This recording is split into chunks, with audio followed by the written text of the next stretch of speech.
¿Nuevo orden o desorden mundial?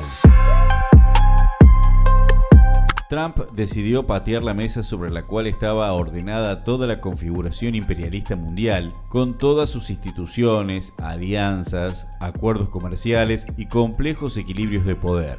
Con la intención de volver a fortalecer el alicaído rol hegemónico de Estados Unidos, provocó un terremoto que está derrumbando lo que había quedado en pie del viejo orden mundial de posguerra y los pilares de la globalización neoliberal de los años 90. Mientras tanto, la crisis sistémica que explotó en 2008 sigue su curso y crece la extrema derecha y la polarización social, lo que vuelve más actual que nunca la alternativa socialismo o barbarie.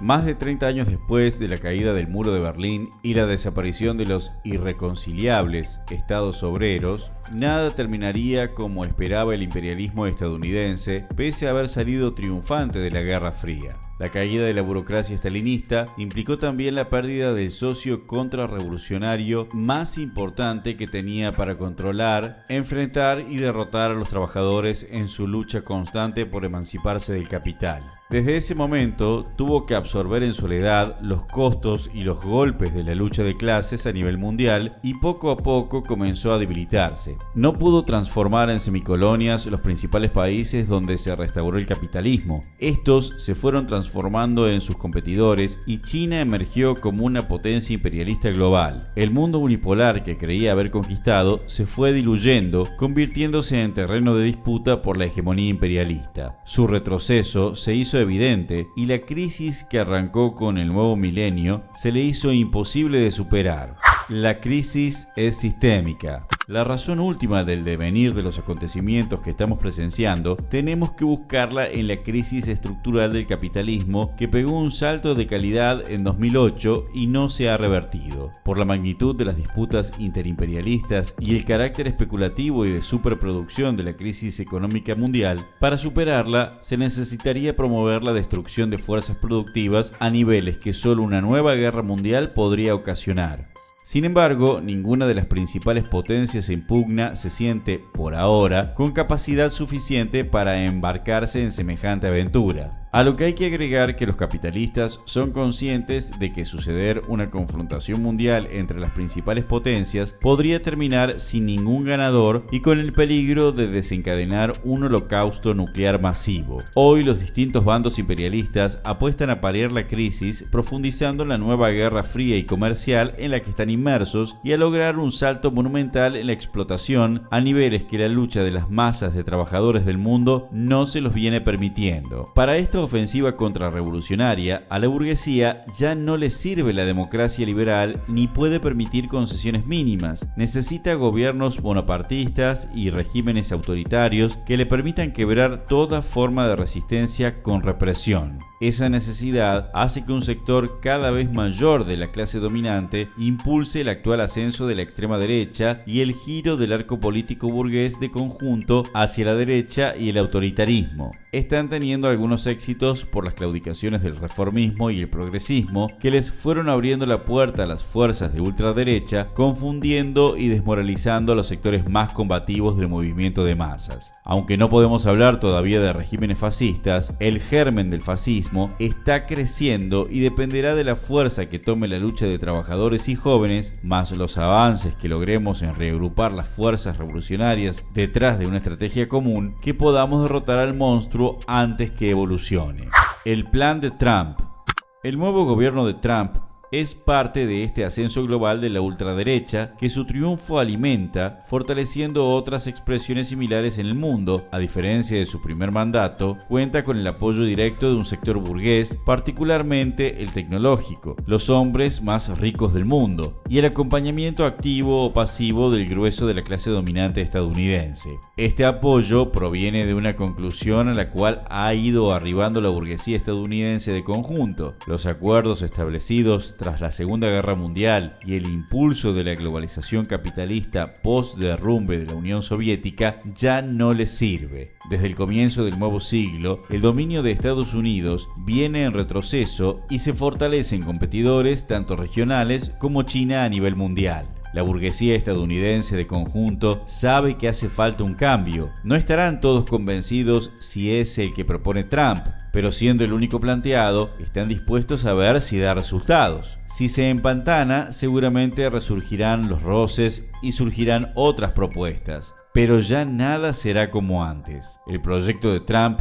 busca imponer una transformación estructural del régimen político y económico estadounidense y de la configuración geopolítica mundial para incrementar las ganancias de su burguesía, tanto en términos absolutos, incrementando la explotación y extracción de plusvalía a los trabajadores, como en términos relativos, captando una porción mayor de la masa global de plusvalía a expensas de los competidores, y a partir de su fortalecimiento, revalidar su rol de gendarme mundial para sostener un sistema capitalista cada vez más en crisis. En Estados Unidos, desde que asumió Trump, su gobierno ha implementado una batería de medidas para reducir al mínimo las funciones sociales del Estado, desde pausar toda la ayuda internacional a desarmar el Ministerio de Educación e intentar hacer lo mismo con la asistencia sanitaria. Están en marcha miles de despidos y con Elon Musk a la cabeza se proponen recortar 1/3 del presupuesto nacional, un ajuste sin precedentes para paliar un déficit monstruoso que hará descender drásticamente el nivel de vida del conjunto del pueblo trabajador estadounidense. Redobló la persecución y criminalización de los inmigrantes, generando pánico en franjas enteras de la población más vulnerable, facilitando así una profundización de su superexplotación y una presión que permita presionar a la baja todos los salarios. Está eliminando libertades democráticas básicas y aumentando la represión. La persecución política, secuestros y deportaciones de activistas de la causa palestina son una muestra de esto. El giro autoritario les es necesario para hacer pasar los planes de ajuste que impulsan, pero también es parte de su batalla cultural para consolidar una base social reaccionaria arraigada en sectores de la clase trabajadora y pequeña burguesía del país. Las posiciones descaradamente racistas, xenófobas, misóginas, homófobas y nacionalistas del gobierno y los ataques a los derechos de todos los sectores oprimidos tienen este fin. Esto envalentona a los numerosos grupos fascistas que existen en Norteamérica y que habrá que enfrentar organizando formas de autodefensa. Guerra de aranceles. El nacionalismo proteccionista y los aranceles que está imponiendo Trump sobre las importaciones con China, pero también sobre aliados y socios comerciales históricos como Europa, Canadá o México e infinidad de países, intentan otorgarles ventajas a las empresas locales para realizar ganancias en el poderoso mercado estadounidense. Algunas de estas medidas perjudican a sus propias multinacionales que tienen gran parte de su producción instalada en el exterior. Apuestan a que éstas tengan que repatriar sus operaciones, fortaleciendo la producción y generación de empleo al interior del país. Con sus aranceles, también intentan forzar a que la mayor cantidad de países afectados se vean obligados a realizarle importantes concesiones a cambio de que se lo suavicen o anulen. Estas medidas son severamente inflacionarias y recesivas, por lo que están provocando otro salto en la crisis económica mundial. Ya se habla de recesión e incluso de una posible estanflación.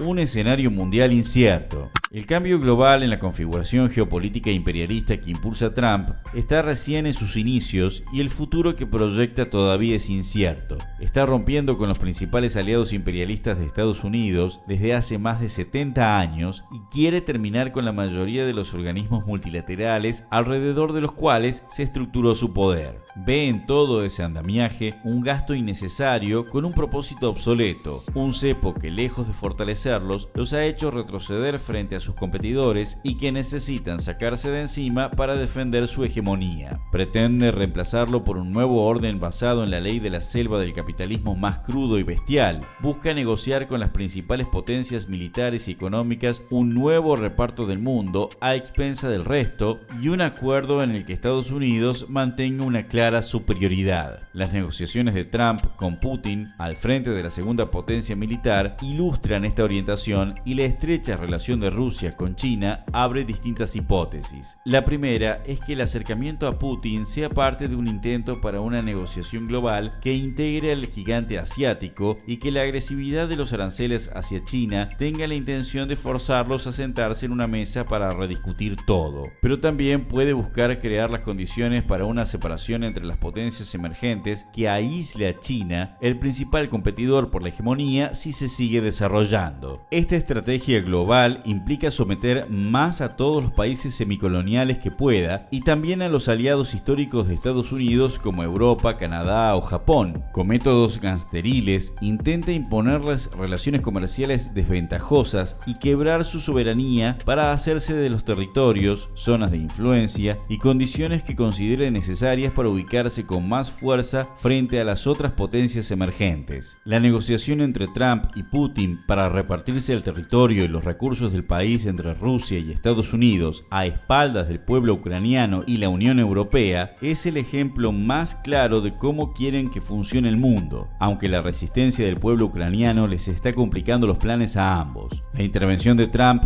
para terminar con la guerra visible en Gaza y habilitar la limpieza étnica de los palestinos mientras expresaba sus intenciones de fundar una colonia estadounidense en Gaza va en el mismo sentido, al igual que los anuncios de sus intenciones de colonizar Groenlandia y tomar control del Canal de Panamá o la amenaza de anexar Canadá por la fuerza. Está por verse cuánto de su proyecto efectivamente logra el gobierno de Trump, pero ya estamos ante un cambio estructural en la configuración del imperialismo mundial. Aunque buscan crear un nuevo orden que salve el capitalismo de su crisis sistémica, es más probable que generen un mundo más inestable y conflictivo, un desorden mundial como nunca hemos visto, al poner en cuestión todas las relaciones de poder, alianzas y disputas que brindaban algún nivel de estabilidad. Volverán a entrar en disputas numerosas fronteras, soberanías y zonas de influencia. El proceso de reconfigurar el orden que buscan construir va a generar más desigualdad, desatar más conflictos, guerras regionales y si la crisis sigue avanzando, la amenaza de una nueva guerra mundial seguirá latente. Esto es particularmente claro y alarmante en Europa, cuya burguesía, abandonada por su protector americano y presionada por una Rusia a la ofensiva, tiene toda la intención de entrar en la carrera para recuperarse como potencia imperialista con peso propio.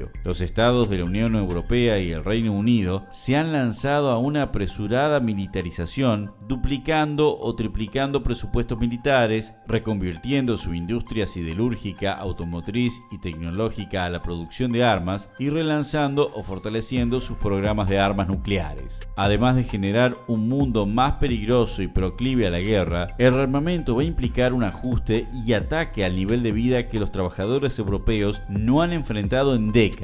Esto en un contexto de, por un lado, ascenso de la extrema derecha, giro a la derecha del conjunto de las fuerzas políticas y avance de políticas antiinmigratorias, autoritarias y reaccionarias que se profundizarán con la militarización y el ajuste que se viene. Y, por el otro, años de ascenso de la lucha de clases que indica que toda la orientación de la burguesía provocará una fuerte resistencia. A nivel global, el avance del negacionismo del cambio climático que pregonan todas las fuerzas de extrema derecha profundizará las políticas extractivistas, la extinción de especies y más desastres ambientales. Las tareas de los revolucionarios. Esta nueva ofensiva imperialista radicalizará el proceso de polarización política y social entre trabajadores, jóvenes y capas medias de la sociedad. No habrá calma, como algunos sectores escépticos pronostican y los reformistas quisieran. Se irá agudizando la lucha de clases. Las medidas reaccionarias que están aplicando y las que intentarán aplicar serán respondidas con movilizaciones de masas, huelgas, rebeliones y todo tipo de formas de resistencia. Las primeras movilizaciones multitudinarias que se han comenzado a realizar en infinidad de ciudades de Estados Unidos contra Trump y sus ataques y discursos negacionistas demuestran que hay y habrá disposición a luchar. Los paros generales y los millones que se movilizan realizan en Argentina, donde gobierna el ultraderechista Milei, son otra expresión de la situación real del movimiento de masas. Millones se movilizan contra el ascenso de los fascistas en Alemania. Vuelven las luchas en Grecia y la solidaridad mundial con el pueblo palestino en repudio al genocidio israelí no la pueden detener. Estos son solo algunos ejemplos de un mundo que entrará en ebullición. El recrudecimiento de la lucha de clases, el revulsivo que provoca el avance del autoritarismo, sumado a la crisis del reformismo, también puede ayudar a despejar algunos obstáculos de confusión ideológica y generar más espacio para la izquierda revolucionaria. El resurgir de Die Linke en Alemania puede ser el reflejo distorsionado de un fenómeno de este tipo. La principal potencia imperialista está abandonando su disfraz democrático, sepultando ese imperialismo occidental que encarnaba el engaño de la democracia liberal y el capitalismo humanitario. Los revolucionarios volveremos a ser los únicos defensores de la libertad, la democracia y la autodeterminación de los pueblos, los únicos consecuentes en la defensa de todos los derechos que están siendo atacados. La negociación en curso sobre Ucrania desenmascara tanto a la OTAN como a Rusia, revelando los intereses puramente imperialistas de ambos y que los únicos amigos consecuentes del pueblo trabajador ucraniano somos los revolucionarios y pueblos del mundo que apoyamos desde el inicio su derecho a decidir su destino, denunciando al mismo tiempo las intenciones de rapiña del imperialismo occidental. El genocidio del Estado de Israel contra el pueblo palestino ha desnudado la complicidad de las fuerzas políticas tradicionales de la burguesía con el sionismo y la cobardía de los reformistas, demostrando que solo la izquierda es consecuente con la defensa de un pueblo que está siendo masacrado. El problema que enfrentamos no es la falta de predisposición a la lucha de los trabajadores y sectores oprimidos. El problema más importante es la ausencia de fuertes direcciones socialistas revolucionarias a nivel mundial. Esto, y no otra cosa, viene impidiendo lograr triunfos contundentes e iniciar el camino hacia un cambio socialista de la sociedad. Los revolucionarios tenemos que analizar los cambios profundos que están en curso para precisar las tácticas más adecuadas para intervenir. En esta etapa, la más amplia unidad de acción, sin sectarismo de ningún tipo, para desarrollar la mayor movilización posible, es una obligación. También el impulso del Frente Único y el emplazamiento a las direcciones reformistas y burocráticas frente al peligro autoritario y represivo que se está haciendo presente. Todo esto sin perder en ningún momento nuestra independencia y el derecho a expresar nuestras opiniones críticas hacia circunstanciales aliados que podamos tener. Pero nuestra principal obsesión debe ser avanzar en el reagrupamiento mundial y nacional de los revolucionarios para construir partidos y una fuerte y nueva internacional revolucionaria. Avanzar en esta tarea es la única salida que tenemos los trabajadores y la juventud para enfrentar y derrotar la barbarie a la que nos está llevando el capitalismo. El proyecto de la Liga Internacional Socialista es ese: reagrupar y reagrupar fuerzas revolucionarias en el mundo en base a un programa de transición al socialismo y un método sano que permita elaborar colectivamente y procesar matices y diferencias en un clima de camaradería, sin ningún tipo de ultraizquierdismo infantil o búsquedas de atajos oportunistas, encarando la compleja realidad mundial que atravesamos no para comentarla, sino para intentar cambiarla, convencidos de que un mundo sin explotación ni opresión es posible y que vale la pena cualquier sacrificio para lograrlo.